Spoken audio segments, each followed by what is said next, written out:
নিশ্চয়কৈ ৰাজদীপ প্ৰথমে এটা কথা উল্লেখ কৰিব বিচাৰিছোঁ যে দুইখন ৰাজ্যৰ মাজত যি ধৰণৰ মিলা প্ৰীতি সেয়া সদায় অটুট থকাটো সকলোৱে বিচাৰে আৰু যিহেতু অসম আৰু মেঘালয় যিহেতু সাত ভনীৰে অংশ গতিকে এই ক্ষেত্ৰত দুইখন ৰাজ্যৰ মাজত এনেধৰণৰ সংঘাত ভাই ভাইৰ মাজত যি ধৰণৰ সংঘাত এই সংঘাত কোনেও আচলতে কেতিয়াও নিবিচাৰে সকলোৰে সমিল মিলেৰে অৰ্থাৎ মিলা প্ৰীতিৰে চলাটো বিচাৰে আৰু দেখা পোৱা গৈছে আজিৰ পৰা তেনে এক পৰিৱেশে বিৰাজ কৰিছে কিয়নো শেহতীয়াকৈ প্ৰায় 4-5 দিন ধৰি যি ধৰণৰ সংঘাত দেখা পোৱা গৈছিল দুইখন ৰাজ্যৰ বিশেষকৈ কেব চালকসকলৰ মাজত যি ধৰণৰ সংঘাত দেখা পোৱা গৈছিল সেই সংঘাতৰ সাময়িকভাৱে অৱসান ঘটিছে কিয়নো 10 ছেপ্টেম্বৰত এখন বৈঠক অৰ্থাৎ 10 ছেপ্টেম্বৰলৈকে সময়সীমা বান্ধি দিয়া হৈছে কেব চালক সন্থাৰ তৰফৰ পৰা যাতে এই গোটেই বিষয়টোক লৈ স্থায়ীভাৱে মীমাংসা হ'ব দুইখন ৰাজ্যৰ যি প্ৰশাসন আছে চৰকাৰ প্ৰশাসনে বৈঠকত মিলিত হৈ স্থায়ী যি সমাধান সেই সমাধানৰ সূত্ৰ উলিয়াব গতিকে মই প্ৰথমে পৰিৱেশটো দেখুৱাই আছোঁ যে মোৰ এই সোঁহাতে হৈছে এয়া গুৱাহাটীৰ পৰা যি মেঘালয় যোৱা যিটো পথ সেই পথটো আৰু মোৰ বাওঁহাতে যদি আমি মই কওঁ তেন্তে এয়া হৈছে মেঘালয়ৰ পৰা গুৱাহাটী অৰ্থাৎ অসমলৈ অহা পথ আৰু মই সোঁ মাজতে আছোঁ গতিকে দুইটা পথৰ যি ধৰণৰ সুস্থিৰ পৰিৱেশ সেই পৰিৱেশটো দেখুৱাম আৰু এই স্থানত মই এটা কাৰণে উপস্থিত আছোঁ যে এই স্থানতেই অসংখ্য আচলতে যি বাহন সেই বাহনৰ শাৰী হৈছিল বা লাইন লাগিছিল গতিকে যি ধৰণৰ প্ৰতিবাদ সাব্যস্ত কৰা হৈছিল যে এই স্থানতে যিহেতু অসমৰ কেব চালকসকলে পথ অৱৰোধ কৰিছিল তেওঁলোক আৰু পথ অৱৰোধ কৰিবলৈ তেওঁলোক বাধ্য হৈছিল যে যি ধৰণৰ খাচী ষ্টুডেণ্ট ইউনিয়নৰ তৰফৰ পৰা যি ধৰণে প্ৰতিবাদৰ নামত যি ধৰণে হিংসাত্মক এটা পৰিৱেশৰ সৃষ্টি কৰিছিল গতিকে এই পৰিৱেশক লৈ যথেষ্ট উদ্বিগ্ন হৈছিল যথেষ্ট ক্ষোভিত হৈছিল অসমৰ চালকসকল কিয়নো পৰ্যটক আৰু পৰ্যটক কঢ়িয়াই নিয়া যিসমূহ আমাৰ কেব আছে সেই কেব চালকৰ ওপৰত যি ধৰণৰ অত্যাচাৰ চলিছিল এই অত্যাচাৰক কেন্দ্ৰ কৰি দুইখন ৰাজ্যৰ মাজত এক সংঘাত চলিছিল গতিকে সংঘাতৰ পৰিপ্ৰেক্ষিতত দেখা পোৱা গৈছিল যে এই স্থানতেই যি শাৰী শাৰী হৈ পৰিছিল পথ অৱৰোধ কৰা হৈছিল বাণিজ্যিক বাহন হওক ব্যক্তিগত বাহন হওক এনেধৰণে আবদ্ধ হৈ পৰিছিল দীঘলীয়া শাৰী হৈছিল গতিকে বৰ্তমান এই শাৰীত বা এনেধৰণৰ যি এই স্থানত কোনো ধৰণৰ এনেধৰণৰ আচলতে পৰিৱেশ নাই এক সুস্থিৰ পৰিৱেশ খুব আচলতে এক শান্ত পৰিৱেশ মেঘালয়ৰ পৰা এই ধৰণে দেখা পোৱা গৈছে এয়া হৈছে মালবাহী ট্ৰাকসমূহ আৰু সমান্তৰালকৈ ব্যক্তিগত যিসমূহ বাহন আছে সেই বাহনসমূহো এনেধৰণে অহা যোৱা কৰিছে এয়া হৈছে মেঘালয় ৰেজিষ্টাৰ যি বাহন সেই বাহনসমূহ এনেধৰণে সুস্থিৰভাৱে গুৱাহাটীলৈ অৰ্থাৎ অসমলৈ ৰাওনা হৈছে আৰু সমান্তৰালকৈ বিপৰীত দিশৰ যদি আমি কথা উল্লেখ কৰোঁ এয়া হৈছে গুৱাহাটীৰ পৰা মেঘালয় দিশে এনেধৰণে ব্যক্তিগত খণ্ডৰে বা ব্যক্তিগত বাহনেই হওক বা ব্যৱসায়িক বাহনসমূহ হওক বা বাণিজ্যিক বাহন হওক এই বাহনসমূহে এনেধৰণে আহ যাহ চলিছে এয়া হৈছে AS01 এনেধৰণে অসমৰ যি ৰেজিষ্টাৰ সেই ৰেজিষ্টাৰ বা পঞ্জীয়নভুক্ত বাহনৰ আহ যাহ এনেধৰণে চলিছে গতিকে এটা কথা উল্লেখ কৰিব বিচাৰিছোঁ যে ৰাজদীপ কালিৰ যিহেতু পুৱাৰে পৰা আন এক আন্দোলন কৰিছিল যে মেঘালয় যিসকল কেব চালক অৰ্থাৎ খাচীৰ যিসকল কেব চালক আছে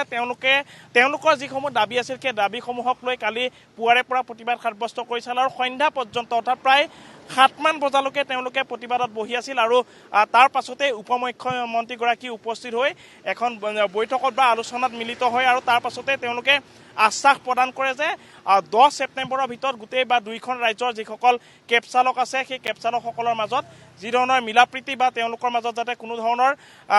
অৰিয়াঅৰি বা কোনো ধৰণৰ কাজিয়া লিপ্ত নহয় তাৰ বাবে এক মীমাংসা কৰা হ'ব স্থায়ী সমাধান সূত্ৰ উলিওৱা হ'ব গতিকে এই আলোচনাক লৈ এই যি কথা বা উল্লেখ কৰে উপমুখ্যমন্ত্ৰীগৰাকীয়ে মেঘালয়ৰ তাৰ পিছতে মেঘালয়ৰ যিসকল কেব চালক আছিল সেই কেব চালক সন্থাই তেওঁলোকৰ আন্দোলন সাময়িকভাৱে স্থগিত ৰাখে গতিকে পৰৱৰ্তী সময়ত ৰাজদীপ স্পষ্ট হ'ব বিষয়খিনি যে 10 ছেপ্টেম্বৰৰ পাছত কেনেধৰণে আচলতে এই যিসমূহ বা আলোচনা যি ধৰণৰ মিলিত হ'ব যিখন বৈঠক অনুষ্ঠিত হ'ব সেই বৈঠকত কেনেধৰণৰ সমাধান সূত্ৰ ওলায় খাচীৰ যিসকল কেব চালক আছে বা মেঘালয়ৰ যিসকল কেব চালক আছে তেওঁলোকৰ যি ধৰণৰ ডিমাণ্ড আছিল সেই ডিমাণ্ডসমূহ কেনেধৰণে পালন কৰে বা কেনেধৰণে মানি লয় চৰকাৰে দুইখন চৰকাৰে মানি ল'ব লাগিব অকল মেঘালয় চৰকাৰে বুলি নহয় মেঘালয়ৰ যিসকল কেব চালক আছে সেই কেব চালকৰ দাবীসমূহ অসম চৰকাৰ আৰু মেঘালয় চৰকাৰে উমৈহতীয়াভাৱে মানি চলিব লাগিব আৰু সমান্তৰালকৈ অসমৰ যিসকল কেব চালক আছে সেই কেব চালকৰ যিসমূহ দাবী আছিল সেই দাবীসমূহো কিন্তু দুইখন ৰাজ্যই মানি চলিব লাগিব গতিকে স্পষ্ট হ'ব 10 ছেপ্টেম্বৰত বা 10 ছেপ্টেম্বৰৰ ভিতৰত স্পষ্ট হ'ব যে এই সিদ্ধান্তসমূহৰ মীমাংসা কেনেধৰণে কৰা হয় স্থায়ী সমাধান সূত্ৰ কি ধৰণে উলিয়ায় আৰু স্থায়ী সমাধান সূত্ৰ উলিয়াওঁতে কেনেধৰণে আচলতে কিছু সিদ্ধান্ত ল'বলগীয়া হয় বা কঠোৰ সিদ্ধান্ত কি ধৰণে ল'বলগীয়া হয় বা গোটেই বিষয়টো কি ধৰণে চোৱা চিতা কৰা হ'ব এই গোটেই বিষয়খিনি স্পষ্ট হ'ব 10 ছেপ্টেম্বৰৰ ভিতৰত। এতিয়া এটাই কথা যে সাময়িকভাৱে স্থগিত ৰাখিছে আন্দোলন দুইখন বা দুইটা পক্ষই সাময়িকভাৱে স্থগিত ৰাখিছে দুইখন ৰাজ্যৰ কেব চালকসকলে আৰু সমান্তৰালকৈ বৰ্তমান খুব সুস্থিৰভাৱে এনেধৰণে বাহনসমূহৰ অহা যোৱা চলিছে। এনেধৰণে মই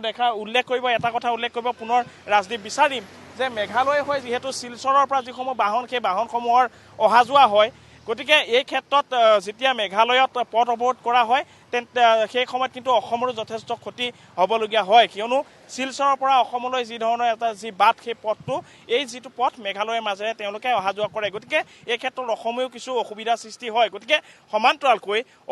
অসম হৈ যেতিয়া বাণিজ্যিক বাহনসমূহ মেঘালয়লৈ নাযাব তেন্তে সেই সময়ত দেখা পোৱা যাব যে মেঘালয়টো কিন্তু যথেষ্টভাৱে বাণিজ্যিক ক্ষেত্ৰত বা অৰ্থনৈতিক ক্ষেত্ৰত যথেষ্ট তেওঁলোকৰ যিডাল ৰাজহাড় আছে বা এই যিডাল ৰাজহাড়ডালত কিছু প্ৰভাৱ পেলায়। গতিকে এই ক্ষেত্ৰত দেখা পোৱা গৈছে যে যি দুদিন পথ অৱৰোধ কৰা হৈছিল সেই সময়ছোৱাত যি ইন্ধনৰ কিছু নাটনি হৈছিল পেট্ৰল ডিপু বা তেল ডিপুসমূহত কেনেধৰণে ভিৰ হৈছিল এই গোটেই বিষয়খিনি পুনৰ উত্থাপন কৰিবলগীয়া বিষয় নহয়। গতিকে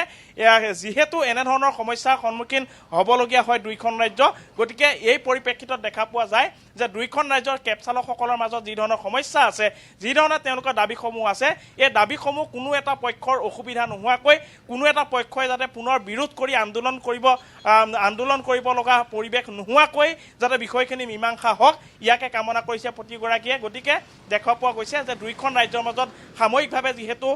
আন্দোলন স্থগিত ৰখা হৈছে গতিকে সময়সীমা দিয়া হৈছে 10 ছেপ্টেম্বৰৰ ভিতৰত। গতিকে 10 ছেপ্টেম্বৰৰ ভিতৰত বৈঠক অনুষ্ঠিত কৰি প্ৰশাসনিক যিসকল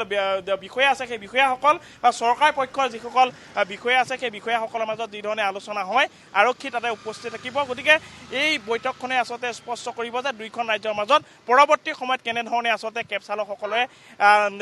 তেওঁলোকৰ যি যোগাযোগ বা তেওঁলোকৰ যি দায়িত্ব কেনেধৰণে তেওঁলোকে পালন কৰিব তেওঁলোকৰ আন্দোলন স্থগিত ৰখা হ'বনে সাময়িকভাৱে স্থগিত ৰখা হ'বনে স্থায়ীভাৱে এই সমস্যাৰ সমাধান হ'ব এই গোটেই বিষয়খিনি জল পটপট হৈ উঠিব। ৰাজদীপ ধন্যবাদ জ্ঞাপন কৰিছোঁ আপোনাক এই মুহূৰ্তৰ সবিশেষ জনোৱাৰ বাবে অনুপ নাথ।